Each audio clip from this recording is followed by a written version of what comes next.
Today, we are going to start extending the chicken run. Yeah, pretty soon Michael's going to be like, you know what? I agreed that it might be cool to get some chickens. All right, that's not at all what he said.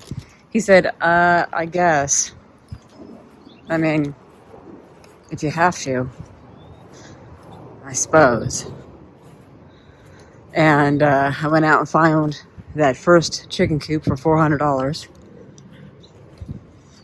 And we went through the process of setting that up. Got my chicks. And it's gradually increased from there to this giant chicken coop and the run, the kennel that we attached, you know. Now we're going to extend this out, maybe 4 or 5 feet from the kennel out using welded wire and T-posts. Yeah, I got you something. Excuse me. There is a chunk of cabbage, which they'll peck at, but I also have some cut cabbage. But you know what I'm going to do? I'm just going to put it in this empty bowl.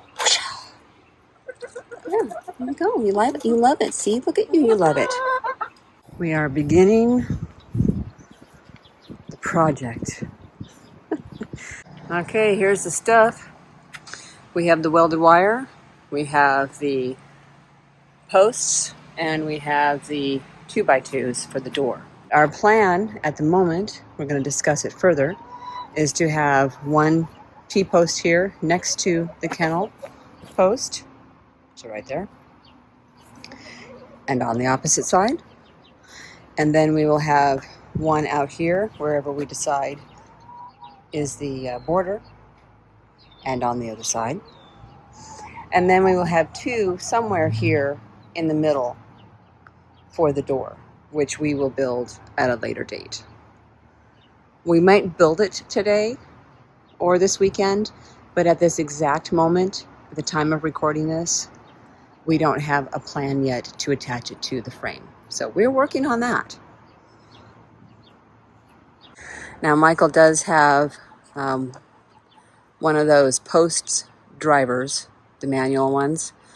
And, you know, it looks really easy to operate. It really does. But when he had to drive that one over there into the ground, yeah, he did it. But it was a lot of work because those things are heavy. You know, I've picked it up just to move it from one location to the other. And I'm like, how do you even get it over your head? Let alone lift it over and over again, pounding the T-post into the ground. All right, our first step will be to get everything that's in our way out of our way. Michael is going in to get something to measure and probably a level of some sort, because we want it to be as square as possible.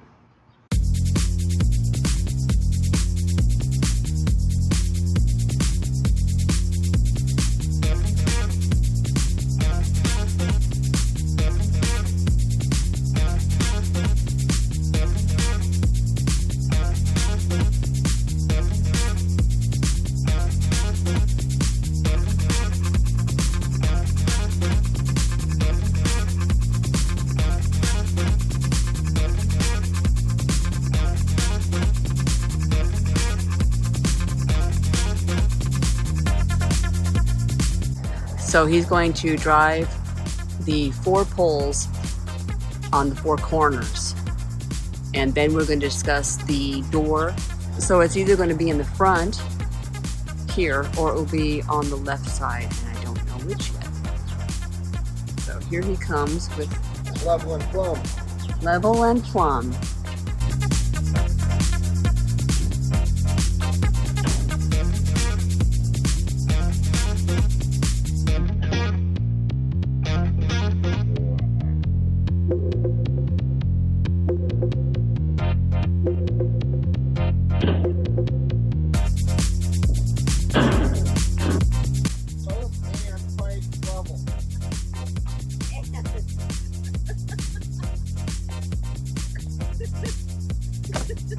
Post and pipe level. Whatever. And it flies.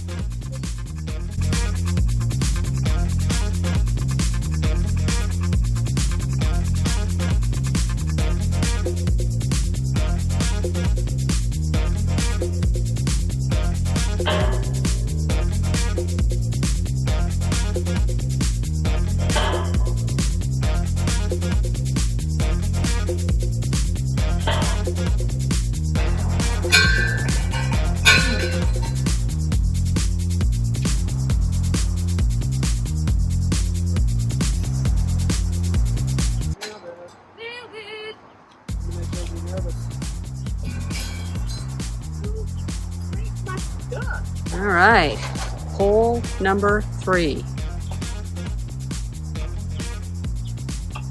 All right, we're going to drive in post number 4. We have it at 6 feet out and 10 feet from the third post. So basically it's going to be 6 by 10 square.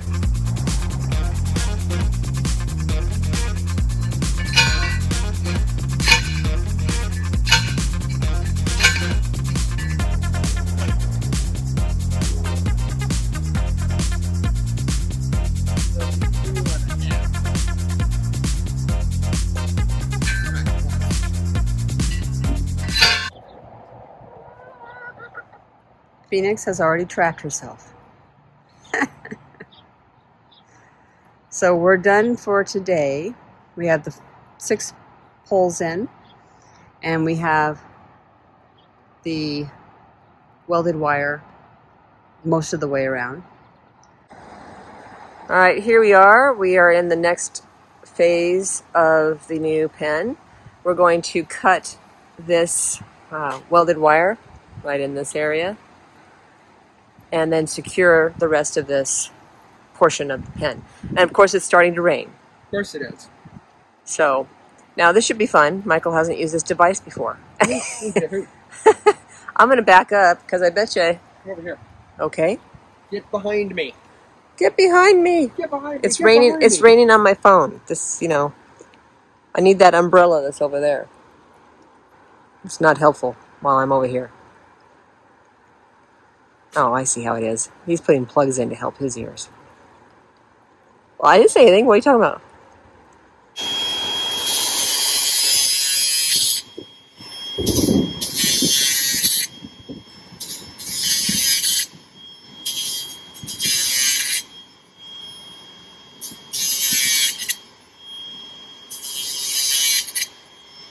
Say what? I might not show all of that because towards the end when you bent down, it was all like butt crack central. Ah, that's not good. Plumber crack!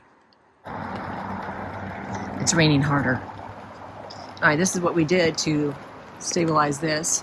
We took this wire and attached it to the pole of the kennel and the T-post. And now this is pretty stable. It's not going to bend outwards, which is what we were trying to prevent. I'm going out to help Michael with the new run, and this happened. Yeah, I think this boot is done.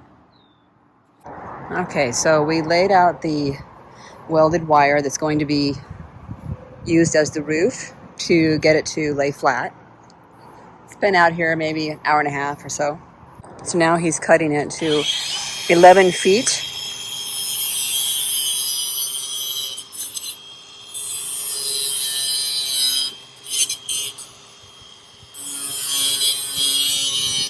Okay, next step is we are going to get a 2x4 and we're going to attach it to the top of these 2x2s to add stability and help with this tarp roof line. This is what Michael installed with the OSB, and it's using baling wire, and what it's doing is it is making it so we have support on this roof line, and we definitely need it when the snow comes. Okay, here is where the project stands. The roof is done, the poles are secure, the zip ties are on, I'm working on the ground, and Michael will be working on the door in the near future.